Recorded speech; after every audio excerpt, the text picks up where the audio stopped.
Zero period के इस नए वीडियो में आपका स्वागत है। ये वीडियो है प्रश्नावली 3 भाग 2। मतलब मैं बात कर रहा हूँ छत्तीसगढ़ बोर्ड की कक्षा 10वीं की गणित के अध्याय 15 की।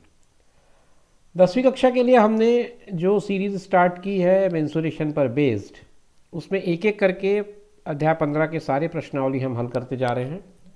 और प्रश्न क्रमांक 1 से लेकर के सारे प्रश्न हमने प्रश्नावली 1 के हल किए हुए हैं। और उसके बाद प्रश्नावली 2 का भी हमने एक वीडियो डाला। और उसके बाद अभी हमने प्रश्नावली 3 का पहला वीडियो डाला था एक दिन पहले, जिसमें हमने 1 से लेकर के 5 तक के सवालों का डिस्कशन किया है। उसके सारे हल हमारे उस वीडियो में उपलब्ध हैं। आप चाहें तो हमारे प्लेलिस्ट पर जा कर के देख सकते हैं। अब हम स्टार्ट करेंगे भाग 2 इसका, प्रश्नावली 3 का, जो कि प्रश्न क्रमांक 6 से आगे बढ़ेगी। मतलब प्रश्न क्रमांक 6 से लेकर के आगे के सवालों को हम इस वीडियो में डिस्कस करने जा रहे हैं। अगर आप मेरे चैनल पर नए हैं तो आप जाकर के इसको सब्सक्राइब कर लीजिएगा और लाइक कर सकते हैं। अगर आपको वीडियो पसंद आए तो ज़रूर आप वीडियो देखते रहें और पूरा देखें ताकि आपको ये सवाल पूरी तरह से समझ में आ सके। आइए शुरुआत करते हैं आज की वीडियो का। सवाल नंबर 6 से शुरू होती है आज की वीडियो। और उसमें पहला जो सवाल 6 है वो कहता है कि उस शंकु का आयतन ज्ञात करो जिसके आधार का क्षेत्रफल 300 वर्ग सेंटीमीटर और ऊंचाई 15 सेंटीमीटर हो। शंकु का आधार अगर आप देखेंगे तो वो एक वृत्त की तरह होता है। इसका मतलब उसके आधार का क्षेत्रफल पाई आर वर्ग होता है। मतलब अलग से आपको आधार के क्षेत्रफल के लिए कोई सूत्र याद करने की आवश्यकता नहीं है। आप अपने दिमाग में बहुत क्लियर रहें कि आपके शंकु का या बेलन का जो आधार होता है वो वृत्ताकार होता है, इसलिए वृत्त का क्षेत्रफल आधार के क्षेत्रफल की जगह इस्तेमाल किया जा सकता है। इस सवाल को मैं आपको 2 तरीके से बनाने के मेथड बताऊंगा, 2 तरीके बताऊंगा। आप देखिएगा आपको कौन सा तरीका अच्छा लगता है। तो सबसे पहले मुझे दिया हुआ है आधार का क्षेत्रफल 300 वर्ग सेंटीमीटर, वहां से मैं आर का मान निकालने का प्रयास करूंगा। तो पाई आर वर्ग बराबर हुआ है 300। मैं आर वर्ग का मान निकालूंगा तो 300 बटा पाई हो जाएगा, ये इतना रहेगा ये। और उसके बाद आर की वैल्यू अगर मैं निकालना चाहूं तो फिर इसका वर्गमूल करना पड़ेगा। ये एक लंबा काम होगा, है ना। तो आप इसको चाहें तो आर वर्ग को इतना ही रहने दें। और एच का मान आपका दिया हुआ है 15 सेंटीमीटर। तो शंकु का जो आयतन होता है, पहले तो वो समझ लें कि शंकु के आयतन का सूत्र क्या है। तो शंकु के आयतन का सूत्र होता है 1/3 पाई आर वर्ग एच। तो इसीलिए मैंने आपको कहा कि मैं आपको सवाल को 2 तरीके से बताऊंगा। अगर इस हिसाब से चलें तो आयतन का मान होगा 1/3 पाई आर वर्ग एच। तो 1/3 की जगह 1/3 रहेगा, पाई की जगह पाई रहेगा। आर वर्ग की जगह आपको आर वर्ग का मान डायरेक्ट दिया हुआ है 300 बटा पाई, और एच की जगह आप रखेंगे 15। ये 3 से आप चाहें तो 15 को काट दें या 300 को काट दें, जैसा आपको लगता हो। पाई से पाई को काट दें, 5 या 1500। इसका आयतन का जो इकाई होता है वो घन सेंटीमीटर होगा, तो इसलिए आप सेंटीमीटर त्रिघात लिखें या घन सेंटीमीटर लिखें, दोनों ही सही होगा। आपका उत्तर आ गया 300 गुणित 5 यानी कि 1500 सेंटीमीटर घात 3। इसी प्रश्न को अगर आप स्मार्टली सॉल्व करना चाहें, कम समय में सॉल्व करना चाहें, तो देखें आपके पास तो पाई आर वर्ग का मान ऑलरेडी 300 है और आपके पास एच का मान 15 है। आयतन का सूत्र 1/3 पाई आर वर्ग एच होता है। तो आप 1/3 के बाद ये पाई आर वर्ग जो पार्ट है उसकी जगह सीधा सीधा 300 रख देना। और फिर एच 3 से काटें, एच का मान 15 है, 3 से काटें इसको 5 बार, 5 या 1500 आ गया। तो 1500 घन सेंटीमीटर आ गया इसमें। तो ये एक तरीका हो सकता है जहां से आप क्वेश्चन को थोड़ा सा इजीली और जल्दी बना सकते हैं। कई बार हम क्या करते हैं कि आर वर्ग के बाद फिर आर की वैल्यू निकालने लग जाते हैं, ये 300 बटा पाई करके फिर इसको सॉल्व करने लगते हैं। बड़ा एक लंबा काम में हम उलझ जाते हैं अननेसेसरली, जिसकी जरूरत नहीं है। आर की वैल्यू की आपको अलग से इस क्वेश्चन में जरूरत ही नहीं है। सेपरेटली आर का मान निकालना ही नहीं है, आप सीधे सीधे आर स्क्वायर की वैल्यू को यूज कर सकते हैं। प्रश्न क्रमांक 7 आपका स्वागत कर रहा है। शंकु की ऊंचाई ज्ञात कीजिए यदि उसका आयतन 550 घन सेंटीमीटर है और व्यास उसका 10 सेंटीमीटर है। दोनों चीज़ें दिया हुआ है आपको, आयतन दिया है और व्यास दिया है। आयतन का सूत्र आपको पता है, शंकु का आयतन होता है 1/3 पाई आर स्क्वायर एच। तो इसकी वैल्यू आपको गिवन है 550 is equal to 1/3 pi R square H. अब इसमें आपको व्यास दिया है, व्यास जब दिया है इसका मतलब आपको डी दिया है।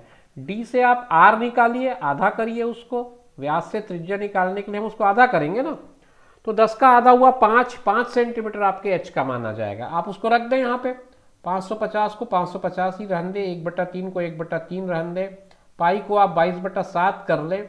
आर आपको पता नहीं है, आर आपको पता है, आर आपके पास 5 है, 5 का वर्ग। एच आपको ज्ञात करना है, सॉरी एच हमको ज्ञात करना है ऊंचाई। तो अब हम आगे बढ़ेंगे तो 550 गुणित 3 गुणित 7 बटा 22 गुणित 25। आपको समझ में आ गया होगा ये सारे स्टेप्स मैंने कैसे लाए हैं। फिर भी आपकी जानकारी के लिए बता दूं, ये 3 और 7 ये पक्षांतर होकर ऊपर जाएंगे, गुणा करेंगे, 22 नीचे आएगा, 5 का वर्ग 25 होगा, ये नीचे आएगा, ये दोनों नीचे गुणा करेंगे। अब आप आगे सिंप्लीफिकेशन का काम करेंगे, 25 से ये कैंसिल होगा, 2 बार 25 दूनी 50, फिर 2 बार 22 से ये 22 कैंसिल हो जाएगा और h का मान आ जाएगा 7 या 21 सेंटीमीटर। सारी इकाई सेंटीमीटर में है, कहीं पर भी कुछ भी करने की जरूरत नहीं है। आप सीधे प्रश्न का उत्तर लिखिए, आंसर ऊंचाई बराबर 21 सेंटीमीटर। ये आपके प्रश्न का हल होगा, समाधान होगा। सवाल नंबर 8 में हम पहुंच चुके हैं। 8 नंबर का सवाल ये कहता है किसी शंक्वाकार कप के आधार की परिधि 22 सेंटीमीटर तथा ऊंचाई 6 सेंटीमीटर है, उसमें अधिकतम कितना पानी रखा जा सकता है। सवाल को 2 पार्ट करिए, 2 पार्ट करके समझिए। पहले तो आपको बोलता है आधार की परिधि 22 है, शंक्वाकार कप के आधार की परिधि मतलब फिर से वही बात हुई, आपको वृत्त की बात कर रहा है वो। आधार की परिधि 22 है, इसका मतलब 2 पाई आर बराबर 22 सेंटीमीटर आपको दिया है। यहाँ से आप आर निकालिए, 22/2 पाई होगा, आर का मान 22/2 गुणित 22, 7 ऊपर भेज दें आप, ये 22 कट गया, आर का मान आया 7/2 सेंटीमीटर। ये त्रिज्या का मान आ गया, त्रिज्या का मान आप अब आगे यूज कर सकते हैं। ऊंचाई का मान 6 सेंटीमीटर आपको प्रश्न में दिया है। अब हम प्रश्न के मूल कॉन्सेप्ट में आते हैं, जो दूसरा पार्ट मैंने कहा था। जो मेन रिक्वायरमेंट है क्वेश्चन की वो है अधिकतम इसमें कितना पानी रखा जा सकता है। अधिकतम पानी रखा जा सकता है मतलब आपको वो वॉल्यूम जानना चाह रहा है उस शंकु की। तो अधिकतम पानी की मात्रा जो होगी वो शंकु के आयतन के बराबर होगी, मतलब शंकु का आयतन का आपको सूत्र इसमें प्रयोग करना पड़ेगा। तो v इसका सूत्र आपने लगा दिया, 1/3 पाई आर वर्ग h। 1/3 तो 1/3 ही रहेगा, पाई की जगह आप रखेंगे 22/7, आर आपने 7/2 निकाल रखा है, उसको रख दें आप, और h की जगह 6। प्रश्न को आगे आप सिंप्लीफाई करेंगे, 1/3 22/7, ये 7/2 2 बार लिखिए आप गुणा के साथ, और उसके बाद 6 को लिखिए 6/1। आप 7 से इस 60 को काट दें, 3 से काटें 6 को 2 बार, 2 से काटें 2 को 1 बार, इस 2 से काटें 22 को 11 बार, तो आपको आयतन आया 11 घन सेंटीमीटर। मतलब इतना धारिता या इतना आयतन आप उसमें रख सकते हैं। मगर जहाँ तक मैं समझ पा रहा हूँ ये 7 हमने मिस कर दिया है, तो इसके साथ 7 का गुणा भी होगा, तो 11 7 77 आएगा। ये एक स्टेप हम मिस कर जा रहे थे, तो ध्यान रखना कैलकुलेशन करते समय। तो 11 7 या 77 घन सेंटीमीटर आ जाएगा, या 77 क्यूबिक सेंटीमीटर भी आप लिख सकते हैं चाहें तो। तो आपके प्रश्न का उत्तर आया 77 क्यूबिक सेंटीमीटर। आंसर आ गया आपका 77 सेंटीमीटर क्यूब। ये आपके सवाल का उत्तर हो। प्रश्न क्रमांक 9 में हम पहुंच गए हैं। यदि 1 मीटर लंबी धातु की छड़ जो बेलनाकार है की त्रिज्या 3.5 सेंटीमीटर है को पिघलाकर ऐसे कितने शंकु बनाए जा सकते हैं जिसकी त्रिज्या 1 सेंटीमीटर और ऊंचाई 2.1 सेंटीमीटर हो। प्रश्न को आपने जब पढ़ा होगा तो आपके दिमाग में यह बात क्लियर हो गई होगी कि दोनों ही स्थितियों में आप जो निर्माण कर रहे हैं या जिसको पिघला रहे हैं वो दोनों बेलन हैं, नहीं शंक्वाकार बनाना है। 1 मीटर लंबी धातु की छड़ जो बेलनाकार है पिघलाकर शंकु बनाने हैं। ओके, थोड़ा कंफ्यूजन था हमें। एक शंकु है और एक बेलन है। आपने बेलन को पिघलाया और शंकु को बनाया। जब भी आप ज्यामिति में एक आकृति से दूसरी आकृति का निर्माण करते हैं, चाहे वो पिघला कर करें, गला कर करें, चाहे किसी भी अन्य तरीके से करें, तो उसकी आयतन जो होती है वो अपरिवर्तित रहती है, अप्रभावी रहती है। आयतन का मान वही बना रहता है जो शुरू में रहता है। तो उस हिसाब से हमको संख्या निकालनी हो जब, तो हम जिसको पिघलाया जा रहा है बटा जिसको बनाया जा रहा है, ये एक तरीका होता है जिसकी सहायता से हम संख्या निकालते हैं। तो शंकुओं की संख्या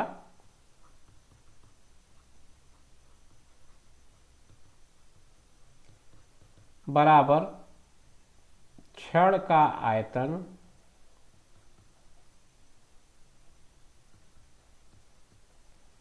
बटा शंकु का आयतन। ये हम आसानी से इसकी तरीके से आपको सूत्र को बना सकते हैं। आप इस तरीके से सूत्र बना करके आप उपयोग कर सकते हैं। छड़ का आयतन मतलब बेलन है वो, तो बेलन मतलब पाई आर स्क्वायर एच। आप देखें यहाँ मैंने R1 और H1 इस्तेमाल किया है। वो इसलिए इस्तेमाल किया है क्योंकि दो अलग अलग आकृतियाँ हैं, तो उनकी अलग अलग त्रिज्या और अलग अलग ऊंचाई होगी। तो एक को मैंने R1 मान लिया, दूसरे को मैंने H1 R2 माना। दूसरे को ऊंचाई के लिए मैंने एक को H1 एक को H2 माना। शंकु का आयतन होता है 1/3 पाई। अब यहाँ मैं R2 लूँगा और H2 लूँगा। आप चाहें तो पाई को नेक्स्ट स्टेप में कैंसिल कर सकते हैं। पाई R1 स्क्वायर H1 बट्टा ये 3 ऊपर चला गया, पाई नीचे रहा, R2 स्क्वायर H2 हुआ। यहाँ आप कैंसिलेशन करेंगे, सिंप्लीफिकेशन करेंगे, तो आपके पास ये पाई और ये पाई कैंसिल हो जाएंगे। अब आप आगे बढ़ेंगे जब, तो आपके पास आएगा 3 गुणित। अब आप देखिए कि छड़ यानी कि बेलन की त्रिज्या क्या है। बेलन की त्रिज्या है 3.5। 3.5 का स्क्वायर करिए। ऊंचाई कितनी है? 1 मीटर लंबी है ये, तो 1 मीटर को आपने बदलना पड़ेगा। 1 मीटर बराबर होगा 100 सेंटीमीटर, तो आप इसको 100 सेंटीमीटर लिखिए बटा R2 कितना है, जिसकी त्रिज्या 1 सेंटीमीटर हो तो 1 का वर्ग हो जाएगा। ऊंचाई 2.1 सेंटीमीटर हो तो इसको आप 2.1 रखिए। अब नेक्स्ट स्टेप में हम इसका सिंप्लीफाई करेंगे और इसको सिंप्लीफाई करके हम अपना आंसर निकालेंगे। तो 3 × 3.5 × 3.5 × 100 अपान 1 × 2.1। अब आप देखिए ये 100 है और इस पे दशमलव के बाद 2 अंक हैं, तो मैं इसको 3 × 35 × 35 कर दूं और बटा इसको 21 करके इसका दशमलव हटा के ऊपर 10 कर दूं। ये बात आपको समझ में आई होगी, थोड़ा मैंने तेज कर दिया। मैं आपको एक बार बता दूं, देखो 3 अपनी जगह है, 35 और 35 इसको मैंने इसलिए लिखा क्योंकि जब 100 से गुणा करूंगा तो इसके बाद जो भी गुणनफल आएगा उसके आगे 2 जीरो लगेंगे और वो 2 जीरो के पहले दशमलव लगाना पड़ेगा मुझे। तो वो सारा काम मैंने कट शार्ट कर दिया और मैंने इसको 35 × 35 लिख दिया, 35 × 35 लिख दिया। दूसरी बात आपको देख रहे होंगे आप कि 21 को मैंने 21 लिखा है, तो 21 के साथ आपने दशमलव हटाया तो इसको 21/10 किया है, जिसका बटा 10 ऊपर चला गया है। ऐसा करके मैंने इसको सिंप्लीफाई किया है। आप अपने तरीके से कर सकते हैं, इसके लिए आप जो कंफर्टेबल हो वही मेथड यूज़ करिए। कोई ज़रूरी नहीं है कि आप मेरे मेथड को इसमें फॉलो करें। अब मैं आगे इसको सिंप्लीफाई कर देता हूँ। मैं क्या कर रहा हूँ, 7 से काट दिया, 7 × 5 = 35, 7 × 21, 3 × 3, 3 × 3। अब आप इसको गुणा कर दे, 35 और 5 और 10 का 5 × 5 = 25, 5 × 15 = 2 17, 1750 आपके पास शंकु होंगे जो पिघला करके बनाए जा सकेंगे। आप अपने प्रश्न का उत्तर लिख दीजिएगा। आंसर बराबर 1750 शंकु। इतने शंकु आपने बना लेने हैं जब आप इसको पिघलाएंगे। सवाल नंबर 10, एक समकोण त्रिभुज जिसकी भुजाएं 21, 28 और 35 सेंटीमीटर हैं, यदि उसे 28 सेंटीमीटर वाले भुजा को अक्ष मानकर घुमाया जाए तो बनने वाले आकृति का नाम और उसका आयतन ज्ञात करें। चलिए मैं इसकी आकृति पहले बना के आपको दिखाता हूं कैसी आकृति बन पाएगी, उसके बाद हम आगे की बात करेंगे। ये एक समकोण त्रिभुज है जिसका कर्ण 35 है, सबसे बड़ी भुजा कर्ण होती है।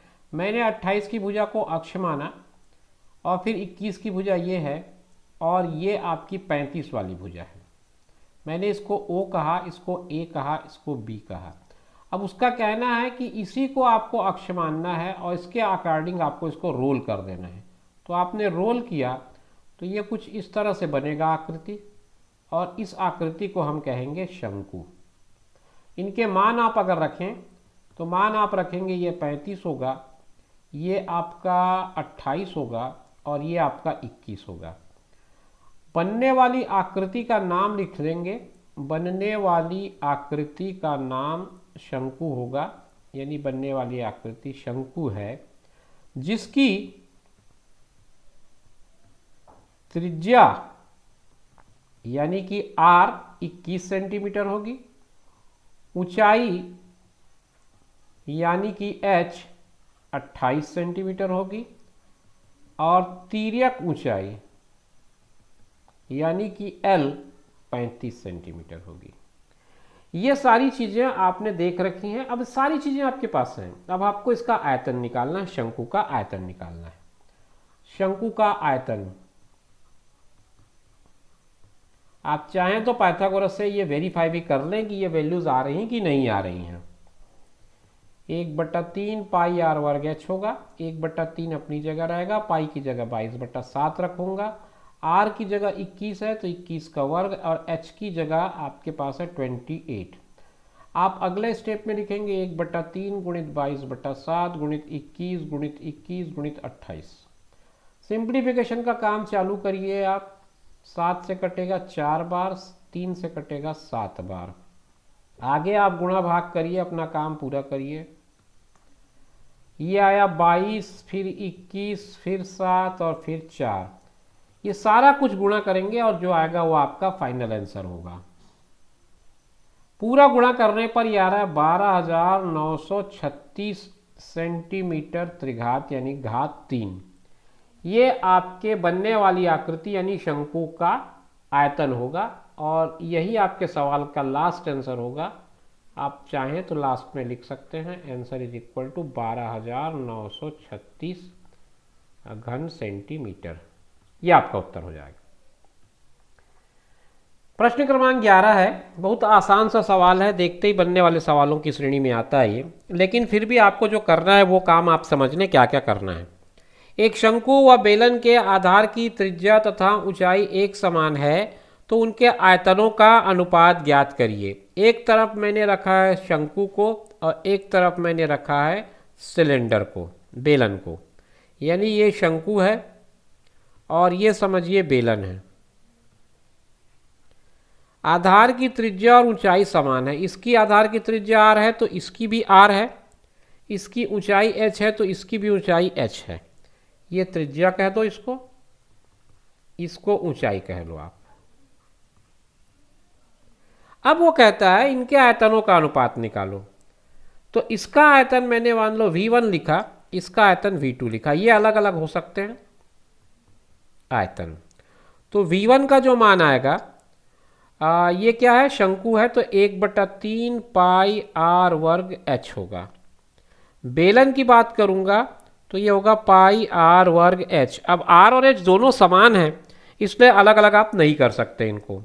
अब इनका मुझे निकालना है अनुपात, तो मैं लिखूंगा 1/3 पाई r वर्ग h बटा पाई r वर्ग h। बहुत सिंपल सा कैलकुलेशन बनता है इसमें। पूरा का पूरा पाई r स्क्वायर h कैंसिल हो जाएगा और आपके पास जो आएगा बचा हुआ हिस्सा वो केवल 1/3 आएगा। अगर इसे अनुपातिक रूप में लिखूं तो ये 1:3 हो जाएगा और यही 1:3 आपके प्रश्न का उत्तर है, क्योंकि आपको केवल आयतनों का अनुपात पूछा है। तो आप अगर उत्तर की बात करें तो वो 1:3 ही होगा। तो डियर चिल्ड्रन, ये हमारा आज का वीडियो था जिसमें हमने क्वेश्चन नंबर 6 से लेकर के 11 तक को डिस्कस किया है, जो आपके पाठ्यपुस्तक के अध्याय 15 के प्रश्नावली 3 का हिस्सा है। प्रश्नावली 3 यहाँ पूरा होता है। इसके बाद प्रश्नावली 4 के क्वेश्चंस को लेकर हम एक नया वीडियो बनाएंगे और देखना पड़ेगा कि उसमें हम कितना वीडियो हमको कितने वीडियो बनाने पड़ते हैं, क्योंकि वो संख्या देखनी पड़ेगी क्वेश्चंस कितने हैं और क्वेश्चन का लेवल क्या है।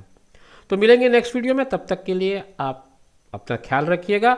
और अगर आपको वीडियो पसंद आया हो तो लाइक करने में कोई कंजूसी नहीं करिए, और अगर कुछ बात रह गई हो तो कमेंट में ज़रूर लिखिएगा, अपने दोस्तों को शेयर करिए। मिलेंगे नेक्स्ट वीडियो में, तब तक के लिए टेक केयर, बाय बाय।